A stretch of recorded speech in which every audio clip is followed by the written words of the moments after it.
አርስተ ዜና የከፋ ዞን ምክር ቤት አራተኛ ዙር 10ኛ ዓመት 22ኛ መደበኛ ጉባኤውን በቦንጋ ከተማ እያካሄደ ይገኛል። በተመሳሳይ የምክር ቤት ዜና የጊምቦ ወረዳና ሽንዳ ከተማ አስተዳደር ምክር ቤቶች መደበኛ ጉባኤያቸውን አካሂደዋል። የቦንጋ ገብረ ጻዲ ሻው አጠቃላይ ሆስፒታል ከጅማ ስፔሻላይዝድ ሆስፒታል ጋር በመተባበር የአይን ሕክምና ዘመቻ እያካሄደ ይገኛል። ኢትዮጵያ በብሪክስ አባል ሀገራት ሚኒስትሮች ስብሰባ ላይ መካፈል ጀመረች የሚሉት ዋና ዋና ዜናዎቹ ናቸው። ሰላም ጤና ይስጥልኝ ክቡራትና ክቡራን ተመልካቾቻችን እንደምን ውላችኋል? ከከፋ ቴሌቪዥን የሰዓቱን ዜና ይዘንላችሁ ቀርበናል። አሁን ወደ ዝርዝር ዜና አለፍን። የከፋ ዞን ምክር ቤት በአገር ደረጃ በተቀመጠው አቅጣጫ መሰረት በዞን የተያዘውን እቅድ መፈጸም ከሚመለከታቸው አካላት ጋር እንደሚጠበቅበት ገልጿል። ምክር ቤቱ አራተኛ ዙር 10ኛ ዓመት 22ኛ መደበኛ ጉባኤውን በቦንጋ ከተማ እያካሄደ ነው። ምክር ቤቶች በተሰጣቸው ስልጣን መሰረት አስቸኳይና መደበኛ ጉባኤ ማድረግ ይጠበቅባቸዋል። የከፋ ዞን ምክር ቤት ዋና አፈ ጉባኤ አቶ ግርማ ደፋር የምክር ቤቱን አራተኛ ዙር 10ኛ ዓመት 22ኛ መደበኛ ጉባኤ ላይ ለቀጣይ 3 ቀናት የሚቀርቡ አጀንዳዎች ለአባላት አቅርበዋል። በዋናነት የቀረቡት አጀንዳዎችም ያለፈውን ጉባኤ አጀንዳ ገምግሞ ማጽደቅ፣ የአስፈጻሚዎችን የ6 ወራት ስራ አፈጻጸም ሪፖርት ማድመጥ እንዲሁም የዞን ከፍተኛ ፍርድ ቤት ሪፖርት ቀርቦ መወያየት የሚሉት ከቀረቡት አጀንዳዎች መካከል ይገኙበታል። በተጨማሪም የቦንጋ ከተማ እድገት ዙሪያ የደረሰውን ስምምነት የምክር ቤቱ አባላት በመወያየት እንዲያጸድቁ በአጀንዳነት ቀርቧል። በመጨረሻም ምክር ቤቱ የተለያዩ ሹመቶች ቀርቦ እንደሚያጸድቅ ከቀረበው መርሃ ግብር መረዳት ተችሏል። የአስፈጻሚዎች የ6 ወራት ሪፖርት በዞን አስተዳዳሪ አቶ እንዳሻው ከበደ ቀርበው ውይይት እየተደረገበትም ይገኛል። ጉባኤው ሲጠናቀቅ ሙሉ መረጃ ይዘን የምናቀርብ ይሆናል በማለት መረጃውን ያደረሰን ባልደረባችን ታመነ በየነ ነው።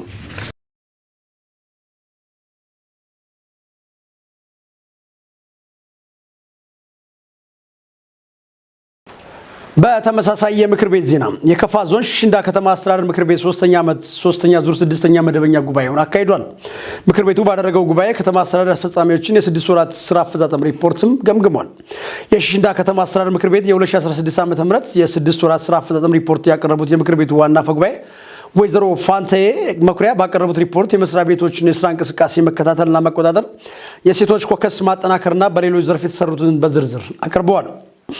የከተማ አስተዳደር አስፈጻሚዎችን የስራ ሪፖርት ያቀረቡት የከተማ ከንቲባ አቶ አሸናፊ አዲሱ ሲሆኑ በኢኮኖሚው ዘርፍ በፋይናንስ እና በገቢዎች እንዲሁም በመሰረተ ልማት በፕላን ስራና ሌሎችን በዝርዝር አቅርበዋል። የከተማ ፍርድ ቤት የ6 ወር አፈጻጸም ሪፖርት የፍርድ ቤቱ ፕሬዝዳንት አቶ መብራቱ ምሩም እንዲሁ አቅርበዋል። የምክር ቤቱ አባላት በሰጡት አስተያየት ከተማዋ ጽዱና ማራኪ እንድትሆን ምክር ቤቱ መከታተል እንዳለበት ገልጸው ስራዎችን በተከታታይ የመገምገም ሂደት መቀጠል እንዳለበትም አሳስበዋል። የተሰጡ አስተያየቶችን ወስደው ለቀጣዩ ለበለጠ ተግባር እንደሚሰሩ በመድረክ መሪዎቹን ተጠቅመዋል።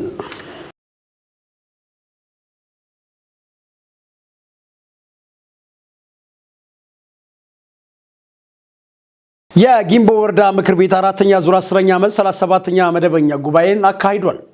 ጉባኤው የ2016 ዓ.ም ግማሽ ዓመት የአስፈጻሚ መስሪያ ቤቶችን ያፈጻጸም ሪፖርት በወረዳው ምክትል ዋና አስተዳዳሪ አቶ ትብብሩ አሰፋ ቀርበው ውይይት ተደርጎበታል። የወረዳው መንግስት ኮሚኒኬሽን ላደረሰን ዘገባም ጽዮን ታደለም በቀረበው ሪፖርት የመልካም አስተዳደር ችግር፣ የንጹህ መጠጥ ውሃ፣ የመንገድ ልማትና የተለያዩ የልማት ስራዎች ላይ የምክር ቤት አባላት ባነሱት ጥያቄና አስተያየት የሴክተር ማናጅመንት አባላትና አመራሩ ምላሽ ሰጥተዋል። ከወባ ወረርሽኝ መከላከል ጋር በተያያዘ የሚስተዋለውን የመድኃኒት እጥረት በመግለጽ ችግሩን ለመቅረፍ ማህበረሰቡና ባለድርሻ አካላት በጋራ መስራት እንዳለባቸው ገልጸዋል። በተጨማሪም አርሶ አደሩና ሁሉም ማህበረሰብ የጤና መድህን አባል በመሆን ከነቤተሰባቸው ተጠቃሚ እንዲሆኑ አጽንኦት መሰጠት ያስፈልጋል ሲሉ የወረዳው ምክር ቤት ዋና አፈ ጉባኤ አቶ እንዳለ ወልደ ጊዮርጊስ አሳስበዋል። የ2016 ዓ.ም ፍርድ ቤት የግማሽ ዓመት አፈጻጸም ሪፖርት በፍርድ ቤቱ ፕሬዝዳንት በአቶ ብዙአየሁ መንገሻ ቀርቦ ውይይት ተደርጎበታል። በተጨማሪም አጀንዳ ሆኖ ለምክር ቤቱ የቀረበው ኡፋና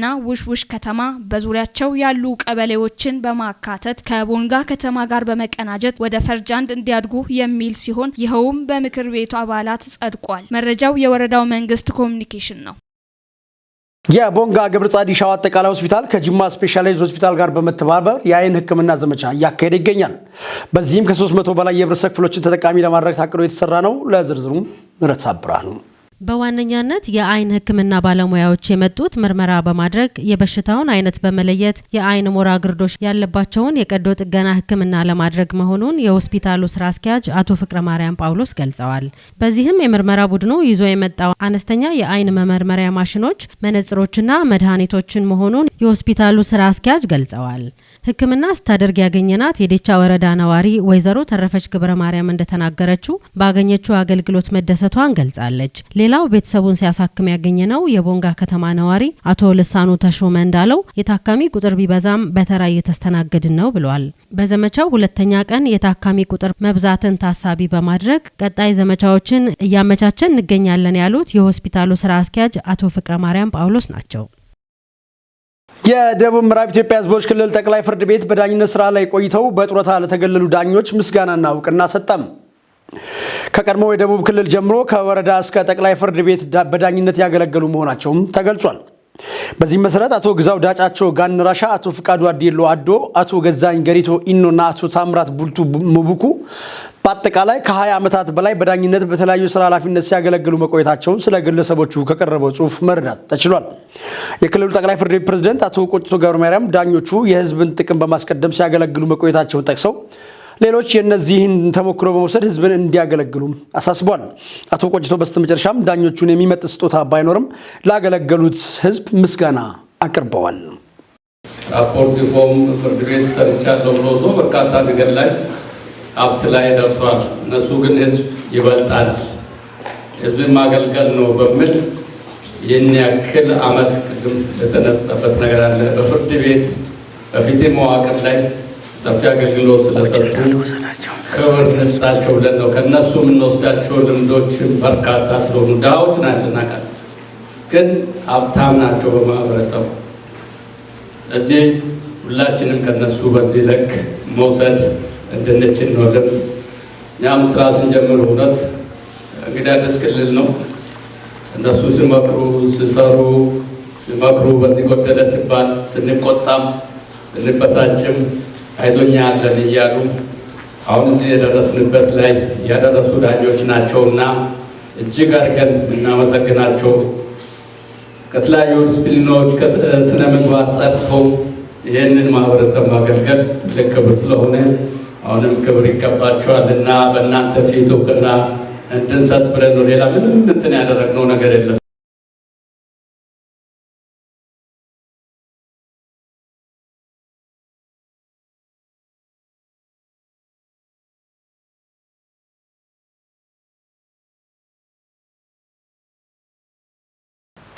ኢትዮጵያ በብሪክስ አባል ሀገራት የሚኒስትሮች ስብሰባ መካፈል ጀመረች።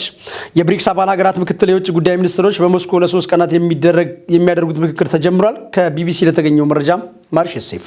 The BRICS group of emerging countries on Monday officially welcomed 5 new members to its ranks. Saudi Arabia, Egypt, the United Arab Emirates, Iran and Ethiopia were invited to join the group in August 2023. ስብስቡን የተቀላቀሉት 5 ሀገራት ለመጀመሪያ ጊዜ በስብሰባው ልኡካቸውን እያሳተፉ ነው። የብሪክስ አባል ሀገራት ምክትል የውጭ ጉዳይ ሚኒስቴሮች ስብሰባ በሩሲያ መዲና ሞስኮ መካሄድ ጀምሯል። በዚህ ስብሰባ ላይ ኢትዮጵያን ጨምሮ በ2024 ብሪክስን የተቀላቀሉት 5 ሀገራት እየተሳተፉ መሆኑን የኢራኑ ዜና ወኪል መሄር ኒውስ ዘግቧል። ብሪክስ ባለፈው ዓመት ኢትዮጵያ፣ አረብ ኤምሬትስ፣ ግብጽ፣ ኢራንና ሳውዲ አረቢያ ከጥር 2024 ጀምሮ ስብስቡን እንዲቀላቀሉ መወሰኑ ይታወሳል። 5 ሀገራት ለ3 ቀናት በሞስኮ በሚካሄዱት የሚኒስቴሮች ስብሰባ ከሩሲያ፣ ቻይና፣ ብራዚል፣ ህንድ፣ ደቡብ አፍሪካና አቻቸው ጋር እንደሚወያዩም ተገልጿል። የብሪክስ አባል ሀገራት በሚራባውያን ሀያላን የሚመራው ዓለም አቀፋዊ ስርዓትን ለመገዳደር መሰባሰቡን መርጠው የንግድ ትብብራቸውን በየጊዜው እያሳደጉ ነው። ከብራዚል፣ ሩሲያ፣ ህንድና ቻይና ስያሜ የመጀመሪያ ፊደል ወስዶ ብሪክስ የሚለውን ስያሜ ሲሰጥ በ21ኛው ክፍለ ዘመን ፈጣን የኢኮኖሚ እድገት የሚያስመዘግቡ ሀገራት መሆናቸውንም በመጥቀስ ነው። የአራቱ ሀገራት የውጭ ጉዳይ ሚኒስቴሮች በፈረንጆች 2006 ሐምሌ ወር ላይ ለመጀመሪያ ጊዜ በሩሲያ ሴንት ፒተርስበርግ ምክክር አድርጓል። ወደ ብሪክስ ያደገው ደቡብ አፍሪካ በ2010 በይፋ ቡድኑን ተቀላቅላ በ2011 የመጀመሪያው የመሪዎች ጉባኤ ላይ ስትሳተፍ ነው። የዓለማችን 40% ህዝብና 30% በላይ ኢኮኖሚ የሚይዙ ሀገራት ስብስብ የሆነው ብሪክስ አሁን ላይ 10 አባላት ያሉት ቡድን ሆኗል። ከውጭ ወደ አሰናደናቸው መረጃ ስናልፍ ልጆቼ ትኩረት አልሰጡኝም ያሉ በቻይናዋ ሻንጋይ የሚኖሩ ወላጅ ንብረታቸውን ለውሻቸው አወረሱ። የ3 ልጆች እናት የሆኑት ወላጅ ውሻቸውን ከ2.8 ሚሊዮን ዶላር ወራሽ አድርገዋል። እናትየው ብዙ የደከምኩላቸው ልጆቼ ስታመም ሆነ ሲደክመኝ ጠይቀውኝ አያውቁም ብለዋል። ዘገባው የአልአይን ነው። ጽዮን ታደለ ታቀርበዋለች።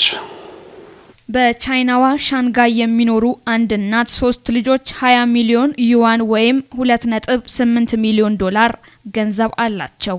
ልጆቼን በጥሩ ስነ ምግባር አሳድጌ ለቁም ነገር አብቅቻለሁ የሚሉት እኚህ እናት በምላሹ ግን ልጆቼ እኔን የማይጠይቁና የማይንከባከቡ ሆነዋል ብለዋል።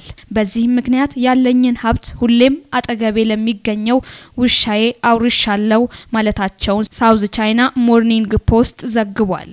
እናትየዋ አክለውም አሞኝ አልጋ ላይ ለቀናት በህመም ሳሳልፍ አንድም ቀን ብቅ ብለው ጎብኝተውኝ አያውቁም ያሉት ሲሆን ውሻዬና ድመቴ ግን ከአጠገቤ ጠፍተው አያውቁም ሲሉ ተናግረዋል።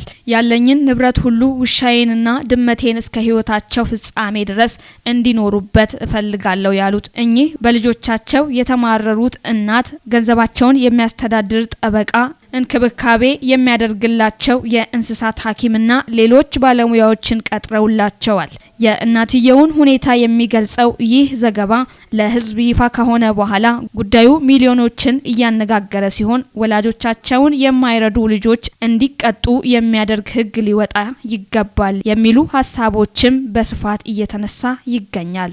አንድ ወላጅ ደግሞ ልጄ እኔን የማትረዳኝ ከሆነ ያለኝን ሀብት ሁሉ ለሌሎች አወርሳለሁ ስትል ሄቦ በተሰኘው የቻይና ማህበራዊ ትስስር ገጽ ላይ የጻፈችውን አስተያየት ብዙዎች ደግፈውታል። ክቡራን ተመልካቾች ለዛሬ ከከፋ ቴሌቪዥን ያዘጋጀነው ዘገባ እየተከታተላችሁትን ይመስል ነበር። ዘገባዎቹን ይዞ በመቅረብ ፍጹም ተሾመ ከእናንተ ጋር ቆይታ አድርጌያለሁኝ።